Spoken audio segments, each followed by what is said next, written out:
Hi, I'm Vicky Kendall. I'm one of the specialist physiotherapists at the Manchester Adult Cystic Fibrosis Centre. And I'm Maria Oldfield, a clinical specialist physiotherapist in pelvic health at Manchester University NHS Foundation Trust. This video today is going to cover bladder health, some hopefully top tips for you if you're experiencing any symptoms, but also how to generally maintain a healthy bladder. Most people will go for a wee around 7 times a day. If you're going for a wee at night and you're under at the age of 50, it may be that we can do some things to reduce this. If you go 0 to once a night over the age of 50, that's quite normal. If you are going for a wee overnight, things you can do to help: stop drinking 2 hours before bedtime and also reduce your caffeine in the afternoons and evenings. There are different kinds of urinary incontinence. So stress urinary incontinence is associated with sudden movement. So activities such as spirometry, when you're doing your airway clearance, laughing, coughing, lifting, sneezing. Urinary urgency is where you are all of a sudden desperate to go for a wee.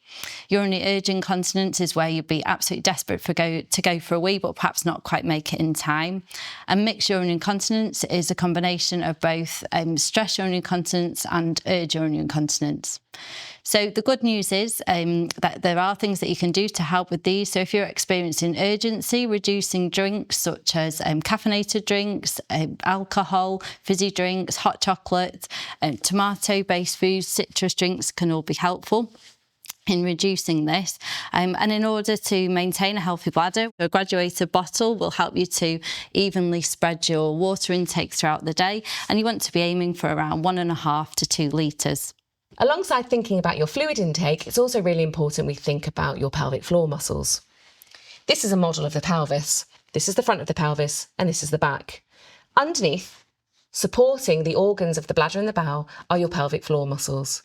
And these muscles help to control urine and poo and can stop you from passing urine and poo at the times that you don't want to. We can exercise these muscles just as you would exercise any other part of the body in a healthy lifestyle. So to do the exercises, I'd like you to sit down and I'd like you to imagine that you're in a meeting, and in that meeting you suddenly realise you need to pass wind. You're not going to pass that wind in front of other people in the meeting, so we need to keep that wind in.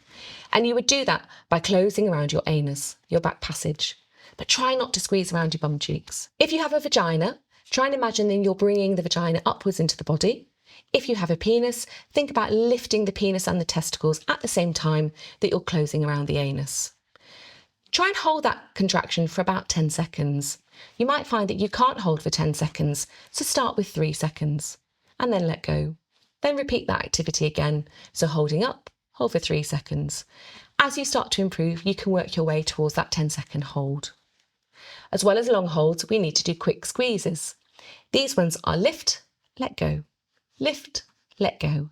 Again, up to 10 repetitions. I would then repeat those exercises twice a day. This way you're helping to maintain a healthy, strong pelvic floor. Alongside working the muscles twice a day, it's really important that we use those muscles functionally, so when we're coughing and when we're sneezing. So when you feel a cough coming on, try and pull the muscles up before you cough. When you feel a sneeze come on, pull up first, then sneeze. When you're using your spirometry, pull up as you're using the spirometer. Hopefully you've found the video useful today. If you try all the advice given and it doesn't really make much difference, or you're not seeing a resolution in your symptoms, then it might be worth speaking to your own CF team or GP, and they may well refer you on to a pelvic health physiotherapist or other services as required. Thank you for listening.